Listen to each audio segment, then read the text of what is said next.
Осылайша қатты бір толғанып жүріп күй өнерін табады. Қорқыт ата күй тартқанда бір бар тіршілік атаулы үн-түнсіз тынып қалады екен.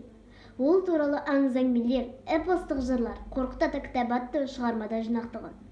Сіздерге сұрақ: Қорқыттың дүниеге келуі ел есінде қалай қалды? Ол бірінші сұрақ. Қайтадан оқимын. Қорқыттың дүниеге келуі ел есінде қалай қалды?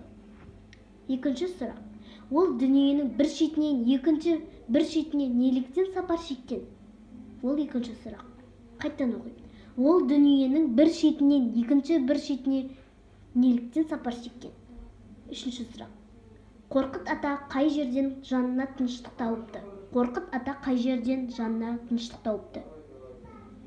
Бұл үшінші сұрақ. Ал бұл төртінші сұрақ оқитын деп жатқаным. Қорқыт ата қайғы мұңын қалай жеңілдеткен еді? Қорқыт ата қайғы мұңын қалай жеңілдеткен еді? Төртінші сұрақ. Бесінші сұрақ. Қорқыт атаны неліктен қазақ ән күйінің атасы деп атайды? Бұл бесінші сұрақ. Алтыншы сұрақ. Өзің Қорқыт ата туралы тағы не білесің? Сіздерге оған қоса Қорқыт атаның нақыл сөздерін айтып кетейін. Самай шашы ағарған баба көрікті, ақ сүтіне тойғызған ана көрікті. Жанашыр ағайын туған көрікті, өнегелі бала көрікті. Қыз ақылды ескермес, ана үлгісін көрмесе. Үн жарқылап ас бермес, ата үлгісін көрмесе. Қыз анадай үйренбей, өнеге алмас, ұл атадан үйренбей, сапар шекпес.